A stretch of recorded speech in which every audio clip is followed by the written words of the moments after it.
When you ask NASCAR fans anything about what they want for the sport, most of the time they always talk about something nostalgic, something they miss about NASCAR's past. And while a lot of things from NASCAR's past will be good things to bring in the future, there are things about it, especially during its peak in the 90s and 2000s, which people most often reference, that we probably shouldn't bring back. So that's what I'm going to do today. I want to talk about things that we really should never bring back and weren't really that great about NASCAR's peak. But we'll do that right after this. With 2022 fast approaching, many of us are trying to get better overall with the new year. I know for me, it's continuing my fitness journey while also trying to balance it with work, among other things. And to do this, I use HelloFresh. HelloFresh helps me because it saves me time with easy prep meals, it's sustainable for when I need it, and on top of all that, it's actually really delicious. So I can keep up with my busy days while I'm enjoying my great food. Here, I'm having some Baja Barramundi, and it is absolutely incredible. That's incredible. So, to get your own HelloFresh order today, go to HelloFresh.com. Use code Iceberg16 for 16 free meals and 3 free gifts. That's HelloFresh.com. Use code Iceberg16 for 16 free meals and 3 free gifts. Now, with that, back to the show. So starting off, there's the obvious. NASCAR's seeming obsession with mile-and-a-half tracks back in that time. It's been no secret whatsoever that NASCAR fans were not fans of the cookie-cutter mile-and-a-half tracks that sprung up in the late 90s and early 2000s. While at the time these were good for fan amenities and bringing in both NASCAR and open-wheel racing, it really didn't help long-term. And we're seeing today as NASCAR just now in the early 2020s is getting past a trend that started in the 1990s. Another thing that lost out in NASCAR over time that I think is a change for the good is single-file restarts. While I found it really cool at Dirt Bristol and COTA to see single-file restarts again as it brought a tinge of nostalgia to me, that's all it brought. Because when you look at the way the double-file restarts and the choose rule have really opened up races at restarts to have even better action, I think that fans have won out with these changes. NASCAR fans can rip on a lot of changes, and this is one that at the time many did rip on, but many more liked. The double-file restarts have made it so that you can make up more spots on restarts if you're penalized or if you're stuck in the back of the pack, and at the same time has also made it so that really anyone can come out of the pack with the lead at the end of a race. Overall, NASCAR fans really won with this one going away, and to see single-file restarts in NASCAR might be something that only would help nostalgia for a short bit of time. Something that I am sure teams are happy has gone by the wayside is the lack of durability from the engines over time. It never failed that at least once during an early to mid-2000s race, we would always see a car with a grenade, a giant plume of smoke behind it, done for the day. And it wasn't very uncommon either to see a race where many cars would blow engines. And while we do see that from time to time, over the COT and especially Gen 6 era, it has disappeared. And I think that probably saved the teams a lot of money. It probably saved the people working on the engines a lot of grief. And it has saved us from having a lot of good contenders taken out of races. While I might get some grief for this next one, I think that overall the sport has been hurt because of it, and it's the open wheel invasion. From about 2006 or 7 through the early 2010s, a lot of open wheel drivers, especially IndyCar, would come over to NASCAR to see how they could do. And aside from Juan Pablo Montoya, they all, for the most part, were pretty terrible. And I think the poster child for this would have to be Danica Patrick. You see, what this did, though, aside from having a lot of comical wrecks here and there, was that it really hurt the pipeline of driver development in NASCAR. You see, these teams like a Ganassi or a Penske would take one of their open wheel or many open wheel drivers over and discard the young drivers they had working in the pipeline or clog it up.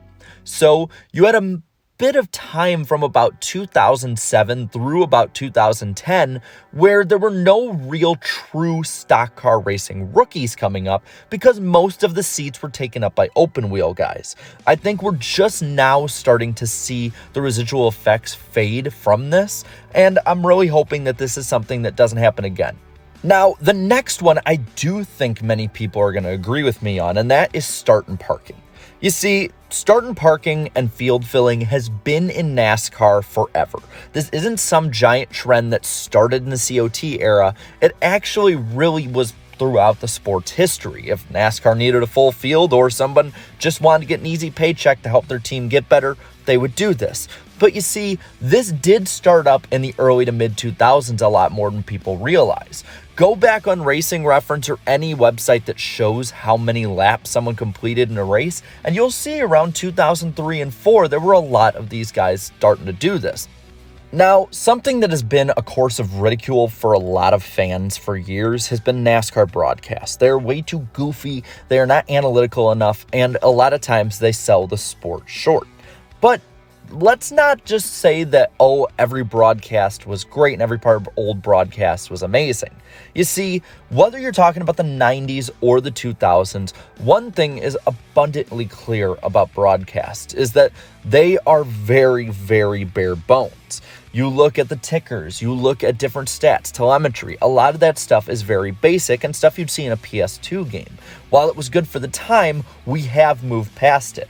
I remember in 2008 when Fox for the first time showed changing intervals during the scroll of the running order, and it was a huge deal for fans. You could see how much your driver was making up or losing ground on the leaders, on guys around them, or how close they were to being lapped. It was something that was absolutely incredible for a fan who wanted more of an in-depth, in-the-moment analytical approach.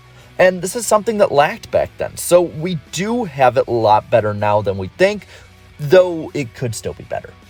Now, something else that fans back in the day didn't have that we have now is tons of expanded media on NASCAR.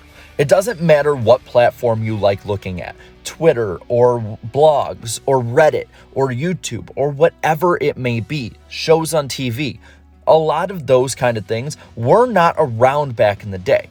Now, we did have Speed and Speed Vision, which gave us an in-depth approach, but you didn't get really thoughts from much more than the ones who were on TV, though, again, those on TV were pretty good.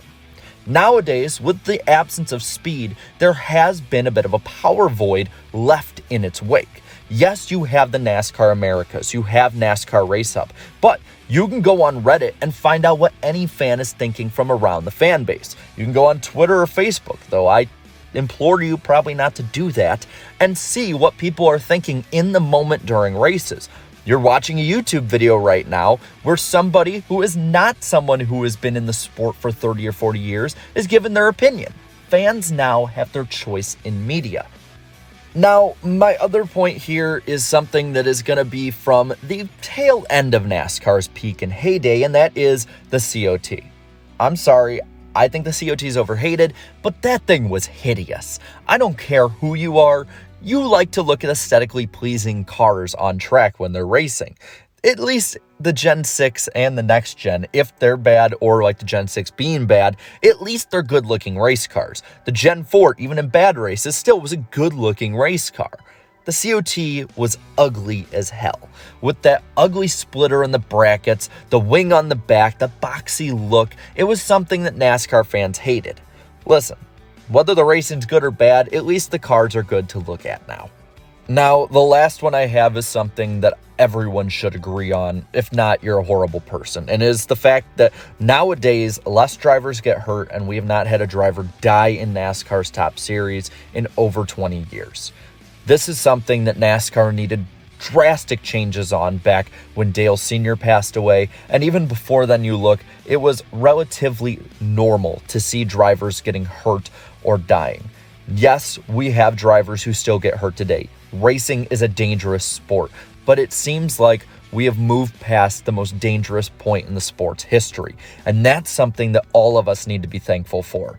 There is an entire generation of NASCAR drivers, an entire generation of NASCAR fans, and a burgeoning generation of NASCAR media that has never witnessed a driver die.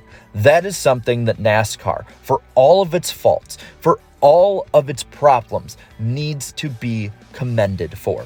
NASCAR has done a great job at protecting its drivers, and even with it being more lax in recent years, where it definitely shouldn't be, it still is by far in a better place than it was before the death of Dale Earnhardt and before the deaths of many other drivers. As much as I love the early 2000s, as much as I love looking back at the 90s and the great racing and the great moments that those eras brought us, that is something that I never want to see brought back. It's something that I'm thankful that I wasn't a fan during most of that time, because I don't know how I could handle going to a race and watching a driver die right in front of me.